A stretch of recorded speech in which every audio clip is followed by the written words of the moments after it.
Ter um centro. Metafísica, antropologia, perspectivas espirituais. Por Fridtjof Schwung. Tradução e apresentação, Matheus Soares de Azevedo.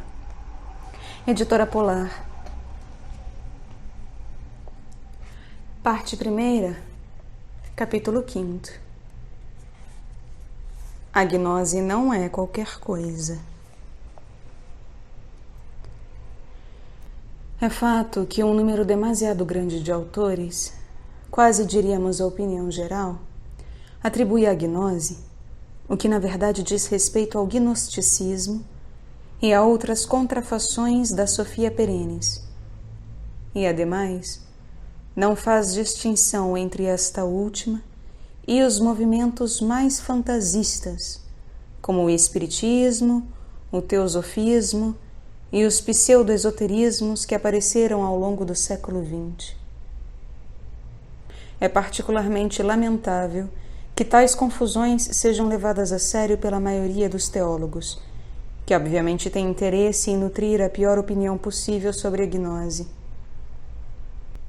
Ora, o fato de uma impostura imitar necessariamente um bem, de outra forma ela nem mesmo existiria, não nos autoriza a responsabilizar este bem por todos os pecados da imitação.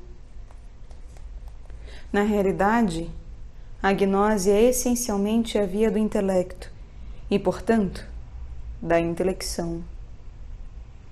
A força motriz desta via é, acima de tudo, a inteligência, e não a vontade e o sentimento, como ocorre nas místicas semitas monoteístas, incluindo o sufismo médio.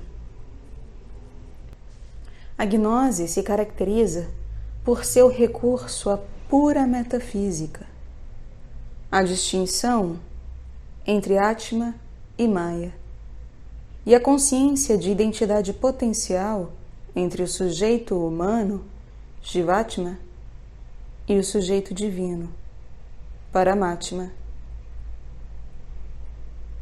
A via inclui compreensão, por um lado, e concentração, por outro. Daí doutrina e método. As modalidades deste último são bastante diversas. Em particular, há de uma parte o mantra, fórmula evocativa e transformante, e de outra, o yantra, símbolo visual. A via é a passagem da potencialidade à virtualidade e da virtualidade à atualidade. Seu ápice sendo o estado de liberado em vida, o Jivan Mukta. Quanto ao gnosticismo, manifesta-se ele em clima cristão, muçulmano ou outro. Trata-se de um tecido de especulações mais ou menos delirantes, frequentemente de origem maniqueísta, e de uma mitomania caracterizada por uma perigosa mistura de conceitos exotéricos e esotéricos. Sem dúvida, ele contém símbolos que não deixam de ter seu interesse. O contrário seria surpreendente. Mas não se deve esquecer que o caminho do inferno está feito de boas intenções. Poder-se-ia do mesmo modo dizer que está feito de simbolismos. Alguém pode observar que, tanto na gnose como no gnosticismo, a iluminação tem um papel preponderante. Mas isso seria confundir iluminação com intelecção, ou esta última com aquela. Ao passo que a intelecção é ativa e a iluminação passiva, seja qual for o nível de experiências envolvido.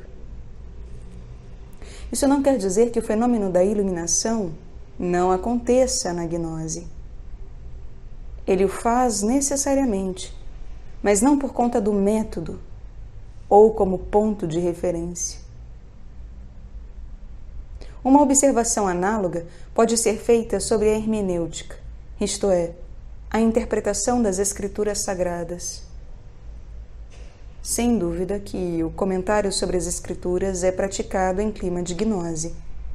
Desnecessário dizer que os Upanishads têm sido explicados, mas isso é bem diferente de uma interpretação muito afastada e incontrolável de fórmulas escriturárias cujos sentidos literais não indicam em nada o que os exegetas místicos procuram retirar delas, com a ajuda da iluminação, precisamente. É verdade que o termo iluminação pode ter um sentido superior, em cujo caso não designa mais um fenômeno passivo.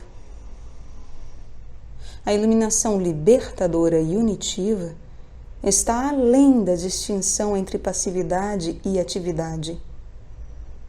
Mais exatamente, a iluminação é a atividade divina em nós.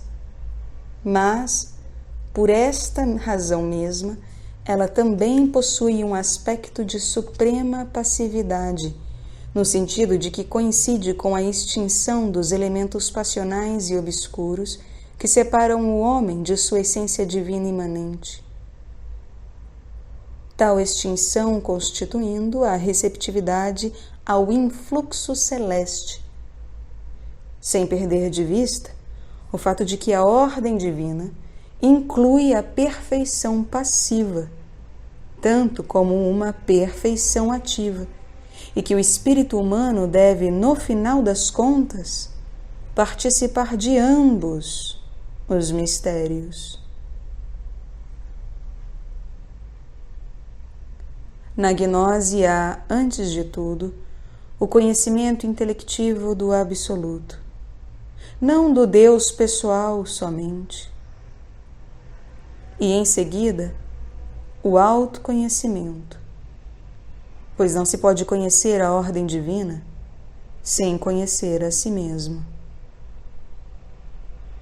Conhece-te a ti mesmo, diz a inscrição sobre o portal do templo iniciático de Delfos, e o reino de Deus está dentro de vós.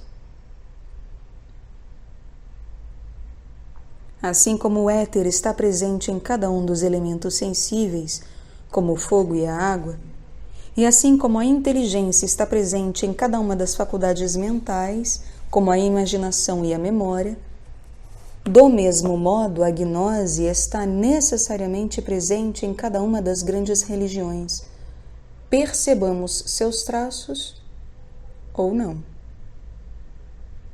Dissemos que a força motriz da via da gnose é a inteligência. Ora, este princípio está bem distante de ser aplicável em uma sociedade espiritual, a não ser que seja pouco numerosa, pois, em geral, a inteligência é largamente inoperante quando é chamada a manter em equilíbrio uma coletividade.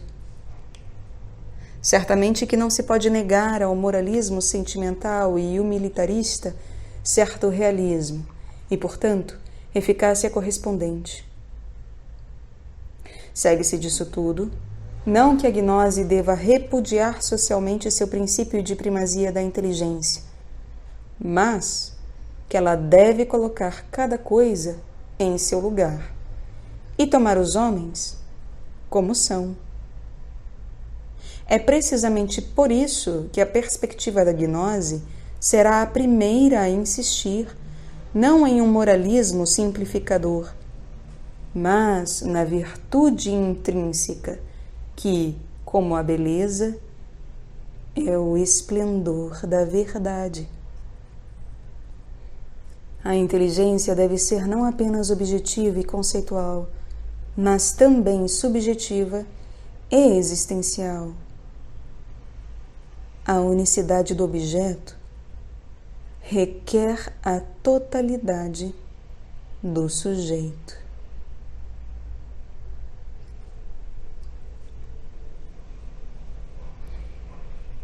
Quando já se fez a experiência dos piedosos sufismas típicos de doutrinas voluntaristas e moralistas, fica bastante claro que a gnose não é um luxo, e só ela pode nos livrar dos impasses do alternativismo, próprio do espírito confessional.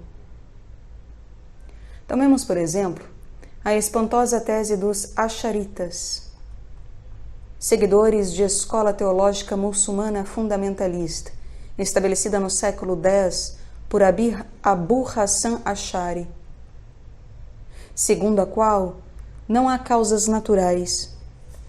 O fogo queima não porque está em sua natureza queimar, mas porque, cada vez que algo queima, é Deus que intervém diretamente e cria a queimação. Ibn Rushd, o Averroes latino, objeta de forma pertinente contra o Sufi Al-Ghazali, que fez sua esta santa absurdez, que, abre aspas, se algo não tivesse sua natureza específica, não teria um nome que lhe é próprio. A inteligência não é outra coisa que a percepção das causas. E quem nega as causas deve também negar o intelecto. Fecha aspas. O que os Asharitas não entenderam, e isso é uma característica do alternativismo do pensamento exotérico, é que as causas naturais, como a função do fogo de queimar, de nenhuma maneira excluem a causalidade sobrenatural imanente.